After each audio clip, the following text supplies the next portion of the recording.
നാളെ ഇപ്പോൾ 1 കോടി രൂപ ബെറ്റൊക്കെ വെച്ച സ്ഥിതിക്ക് ആഘോഷം ഇപ്പോൾ തുടങ്ങും. ആഘോഷമില്ല. അതാ ഞാൻ പറയാം, അത് ചോദിച്ചത് നന്നായി. ഒരു കാരണവശാലും ആഘോഷം പാടില്ല. ജയിച്ചവൻ അഹങ്കരിക്കേണ്ട കാര്യം എന്താ?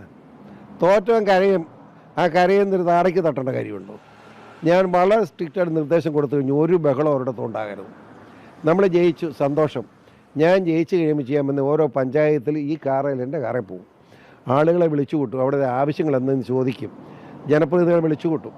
ആ ആവശ്യങ്ങൾ എന്തെന്ന് നോക്കി ലിസ്റ്റ് ചെയ്തതിന് ശേഷം എൻ്റെ നാട്ടിൽ ആവശ്യമുള്ള എന്താണോ അത് നടപ്പാക്കാൻ വേണ്ടി MLA പണി ഉപയോഗിക്കുക എന്നാണ് ഞാൻ ഉദ്ദേശിക്കുന്നത്. ജനങ്ങൾക്കൊപ്പം നിന്ന് പോകും, അതാണ് ഉദ്ദേശിക്കുന്നത്. എല്ലാ MLA മാരും അങ്ങനെ ചെയ്യണമെന്ന് അഭിപ്രായക്കാരനായ നിയമസഭയിൽ അത് പറയുകയും ചെയ്യും. 100% 2029 തെരഞ്ഞെടുപ്പിൽ നമുക്ക് അധികാരത്തിൽ വരാൻ പറ്റും. അതിനുവേണ്ടിയുള്ള ശ്രമമാണ് ജനങ്ങൾ നടത്തേണ്ടത്.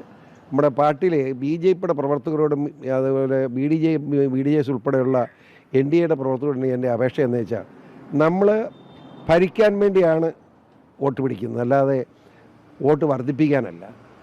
നമ്മൾ ജയിക്കാൻ വേണ്ടിയാണ് മത്സരിക്കുന്നത്, അല്ലാതെ വോട്ടിൻ്റെ എണ്ണം വർദ്ധിപ്പിക്കാനല്ല. ജയിക്കുക, 100 ഉണ്ടെങ്കിൽ 51 വോട്ട് പിടിച്ചിരിക്കണം. അതല്ലാതെ 35 കിട്ടി കഴിഞ്ഞാൽ 36 അല്ല, 51 നമ്മുടെ ലക്ഷ്യം. ആ നില എല്ലാ പ്രവർത്തകരും മുന്നോട്ട് വരണം എന്നാണ് എൻ്റെ അഭ്യർത്ഥന. നാളെ എവിടെയാണ് ഉണ്ടാവുക പ്രവർത്തകർക്കൊപ്പം? നാളെ ഞാൻ എൻ്റെ വീട്ടിലുണ്ടാവും, ഒരിടത്തും പോകുകയില്ല, എൻ്റെ വീട്ടിലുണ്ടാവും.